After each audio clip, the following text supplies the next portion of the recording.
Bonjour à tous, bienvenue sur le plateau de Business Inside. C'est le rendez-vous des entreprises, un rendez-vous organisé par le magazine Forbes pour pouvoir connaître un certain nombre d'entreprises qui nous paraissent intéressantes, savoir d'où elles viennent, surtout savoir aussi où elles vont dans cette période un peu incertaine de sortie de crise. Je mets sortie entre guillemets parce que beaucoup ont l'impression de ne pas encore en être sortis. Christophe Thomas, merci d'être avec nous. Vous dirigez, vous présidez, vous aviez créé Pénélope.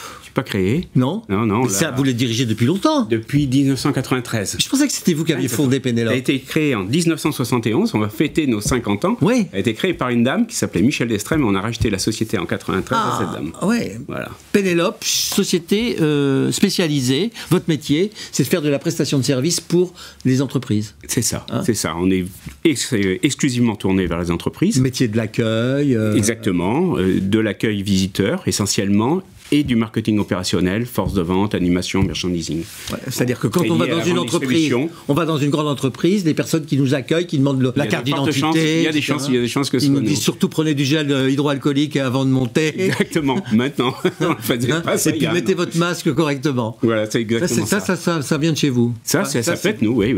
Et c'est beau, c'est souvent nous. Oui. C'est une fonction qui a été externalisée par l'entreprise. Oui, qui a été externalisée assez récemment. Enfin, quand je dis assez récemment, maintenant ça remonte à 30 ans, mais ça a commencé à s'externaliser dans les années 90. Alors, c'est récent par rapport à d'autres prestations comme le nettoyage ou la sécurité qui sont externalisées de bien plus longtemps. C'est pas dans votre job, Non, pas du tout. C'est autre chose. L'autre axe majeur, c'est les forces de vente. Oui. C'est-à-dire voyageurs de commerce. Oui, alors ce sont des gens, ce ne sont pas des voyageurs de commerce, ce sont des gens qui travaillent dans le cadre de la grande distribution, qui font la tournée des grands magasins, des hypermarchés, voilà, pour vérifier que les accords de nos clients qui sont les marques, sont bien respectés. Je dois être en tête de gondole. Exactement. Donc si je ne suis pas en tête de gondole, vous tapez. Mais vous connaissez ça parfaitement. Ah oui, non, mais c'est comme ça que ça fonctionne. Oui, absolument, c'est exactement ça. Et vous avez un troisième axe dont vous ne parlez pas, mais peut-être que la conjoncture y est pour beaucoup, c'est l'événementiel. Oui, alors l'événementiel, on a une partie événementielle. Un grand coup. Oui, alors là, bien sûr, on a trinqué. C'est une activité qui est plus petite chez Pénélope, qui est notre porte-drapeau en termes d'image, parce que c'est une très très jolie activité, très belle activité, mais elle a beaucoup souffert, évidemment, parce que les événements ont stoppé, donc vous le savez, et donc l'activité s'est presque arrêtée chez nous, pas tout à fait quand même, parce qu'elle a servi de support à nos clients accueil, pour lesquels on fait de l'accueil visiteur, pour renforcer les équipes, pour distribuer justement des gels, des masques, etc. Et donc du coup, nous, on a toujours eu un fond d'activité, ça ne s'est jamais complètement arrêté. Vous n'étiez pas piégé par pas complètement.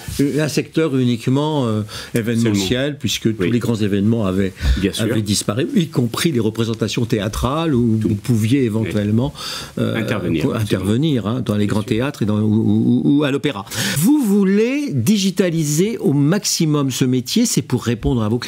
Alors, on veut pas c'est pas tout à fait ça. On veut pas digitaliser le métier en lui-même. Ce qu'on veut, c'est apporter d'autres services digitaux. Alors, on veut digitaliser de nouveaux services. Vous ajoutez de la valeur. On ajoute de la valeur, par de la digitalisation. Ouais. Par exemple, on rend des services dans des PME d'accueil. Eh bien, la personne qui fait l'accueil dans l'entreprise aujourd'hui dispose maintenant d'une tablette qui la connecte à un serveur qui lui permet de rendre service, par exemple, sur tous les problèmes d'intendance de l'entreprise. Vous avez un problème d'électricité, tout ce qui embête tout le monde. Personne ne sait gérer, on ne sait pas aller chercher un fournisseur. Ben on le fait, nous. On le fait pour le compte de notre client. Vous êtes marketplace, quoi. Exactement. Marketplace de service. Un petit peu.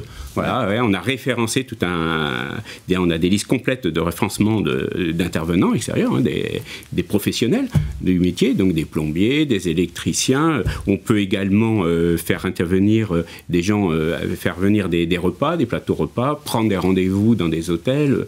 On peut organiser des voyages. Alors là, vous allez élargir considérablement et créer une fonction d'achat, quoi. C'est un peu ça, mais dans le sens où on est l'intermédiaire entre notre client et le prestataire de service qui va venir et qui va faire le métier. Ça, c'est une révolution qui s'est opérée pendant la crise du Covid. Oui, enfin qui s'est renforcée. On était déjà dessus un petit peu avant, et puis là, on l'a vraiment renforcé.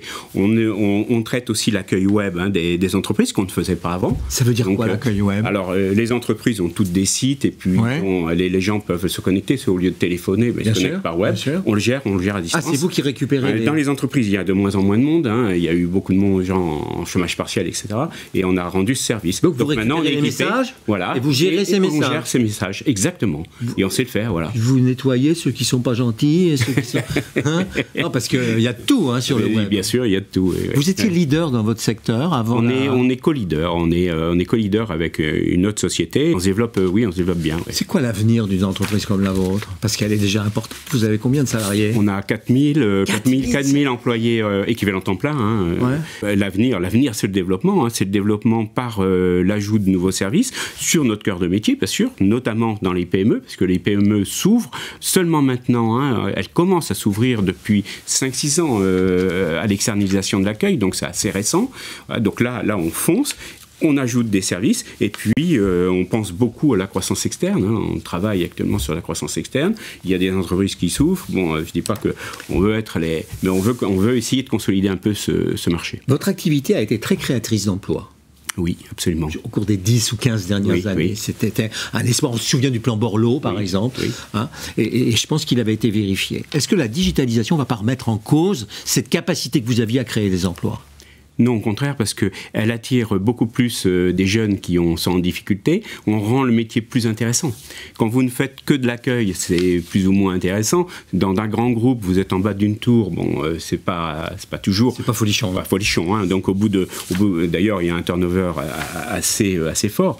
Mais quand vous êtes dans une PME, si vous enrichissez sa tâche. Voilà, et c'est ce qu'on fait. Et on les forme. Forme. Donc on a créé une école de formation. On a une école. On a une école qui forme tous ces jeunes, donc qui arrivent de ces différents métiers. On rend des services qui sont très personnalisés dans les entreprises. Donc, chaque entreprise décide un peu du service qu'elle veut.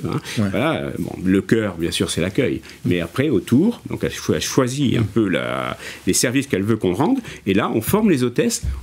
On personnalise la formation des hôtesses à l'entreprise notre client, dans laquelle elle va aller travailler. En 2020, vous avez souffert un peu? On a souffert, oui, bien sûr. Alors, on a souffert, pour tout dire, le premier confinement a été dur. Parce que vos entreprises clientes ont fermé.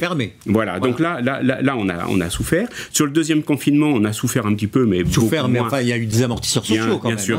Bien sûr. Et puis, entre les deux, évidemment. Il y a eu tous les amortisseurs. Ça rebondit entre les deux? Ça rebondit, oui, ça rebondit. On a une activité commerciale qui marche très, très bien, là, actuellement. Donc, on est très content et on a une bonne visibilité sur 2021, 2022 et 2023. Tout ce que vous me dites là, ça n'est pas la chronique d'une catastrophe annoncée comme on le pense trop fréquemment quand on écoute les petits restaurateurs. Ah bah oui, bien sûr. Mais là, ça ne devrait pas être leur place.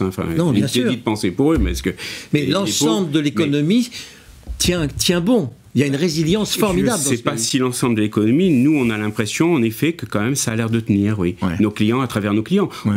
On a des clients très diversifiés. Bien sûr. On voit des secteurs où ça souffre plus. Dans l'automobile, ça a l'air de souffrir un peu plus que dans d'autres. Mais globalement, on a l'impression que nos clients tiennent bien. 2021, vous récupérerez le retard? Alors, c'est notre but. C'est notre objectif, et un petit peu plus, c'est de revenir au niveau de 2019. Ouais. Vous êtes à moins combien en 2020? Moins 10, moins 11? Non, on est à plus que ça. Mais en réalité, parce qu'il faut regarder les confinements, mais en réalité, en socle de clients, on est à moins 10%. Moins 10. Pas tout à fait, moins 9. Ouais. Donc vous espérez faire mieux que plus 10? Voilà, exactement. Vous avez tout à fait raison, c'est ça. Ça s'appelle Pénélope. Oui.